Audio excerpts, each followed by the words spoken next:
Then we get to the second missionary journey from Acts 15 to 18 there. They visit Philippi, Thessalonica, and that's why we're reviewing this, to get a perspective of the Thessalonian church. Then they went from there to Berea, and then to Athens, and then to Corinth. And it's from Corinth that Paul will write letters back to Thessalonica that we're going to be studying in this series here. And he goes from there to Ephesus, and then back home. So it's from Corinth to, the letters go to Thessalonica. The First Thessalonians being the one that we're exploring here. So Paul and Barnabas argue over taking Mark to revisit Galatia, and Barnabas takes Mark with him to Cyprus, and then Paul takes Silas to Galatia. So the two split apart. Paul and Barnabas split up, and now there's 4 rather than 2 preaching. So God even uses that disagreement to help spread the gospel. And so at Lystra, Paul asks Timothy to join him. That's where he picks up Timothy, and he becomes a protege and a very, very prominent figure in Paul's travels.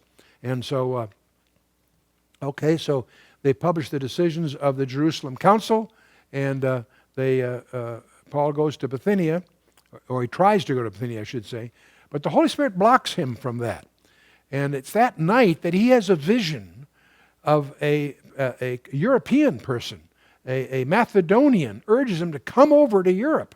See, he hasn't been across yet. This is what's calling him. So he has this vision, and many scholars believe the Macedonian that's beckoning him in his vision is none other than Luke, because that's also where they pick up Luke, by the way. Suddenly we find the first personal pronoun goes from I to we in the text, and we pick up on that. So they sail for Macedonia, and Luke joins them there. And so Paul delivers a girl medium from the evil spirit. The owners protest and all of that. He's flogged and imprisoned and freed by an earthquake, and so then the jailer's converted and so forth. Big deal there in Philippi, and Paul's going to make reference to that with the Thessalonians. So then they travel from Philippi to Thessalonica, if you will. And so that's Acts 17. Very important chapter for us here.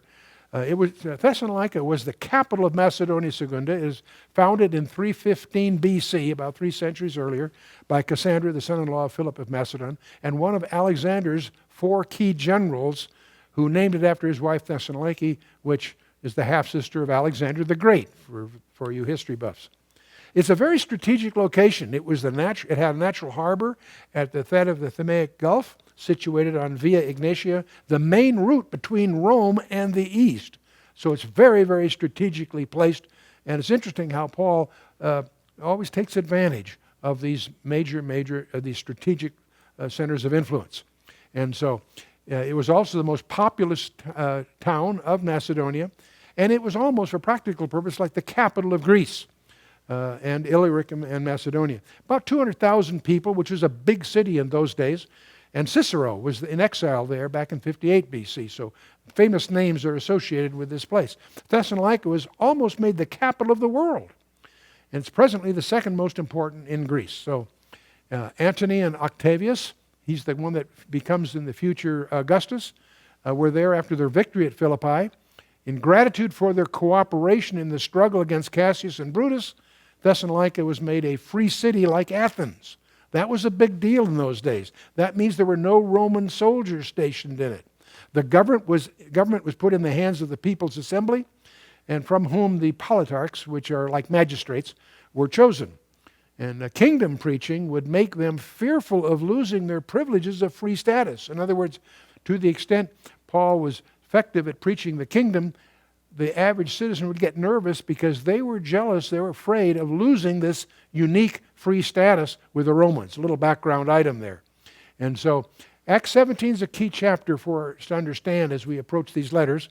In verse 2 in chapter 3, we learn that Paul was there for 3 Sabbaths. In other words, he was there basically for a period of about 3 weeks.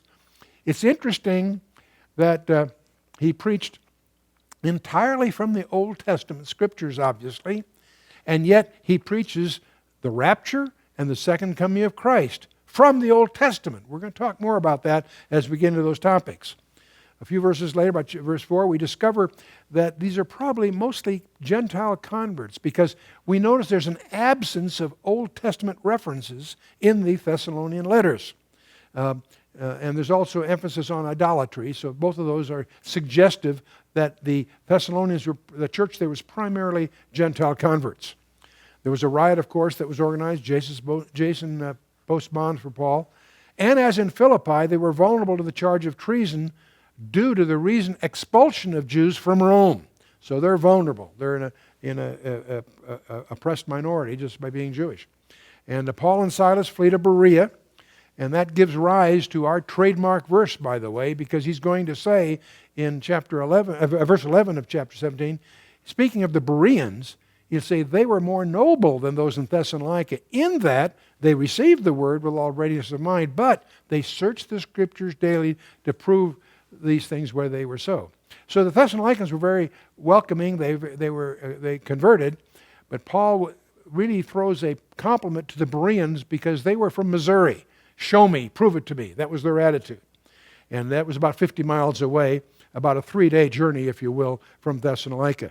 And so that's where we get our trademark passage that served us for 4 decades here. But in any case, the point is the Bereans really verified what Paul was teaching from the Old Testament prophecies. And that's an emphasis that we all should emulate, if you will.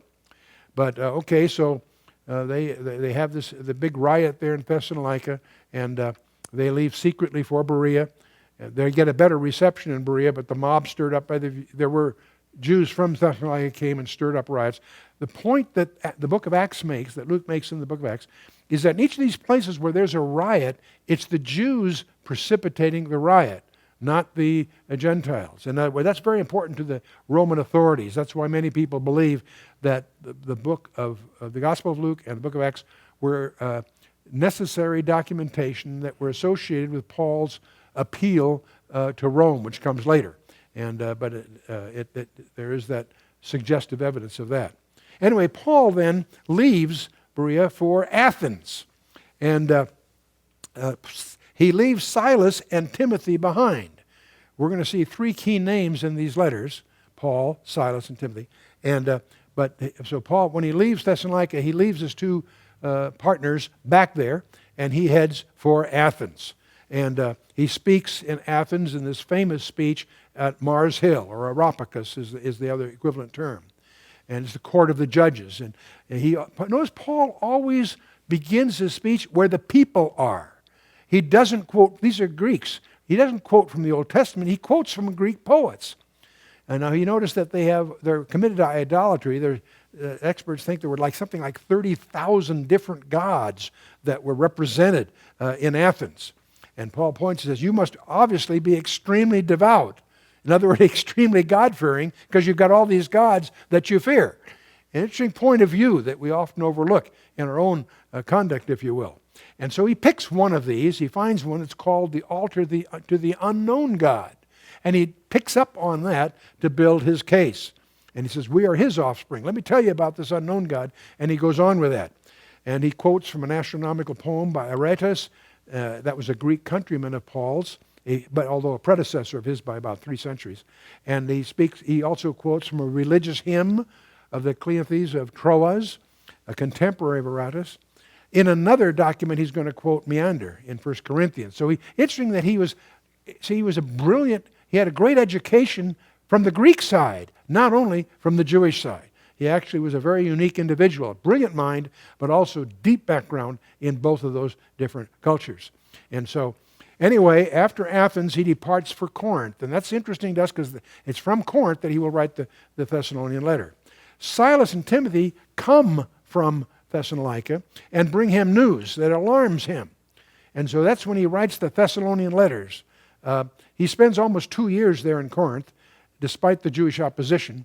But during those 2 years, he writes 1 Thessalonians, we'll be studying that one, and following that, 2 Thessalonians. Each of them are focused on what you and I would call eschatological issues.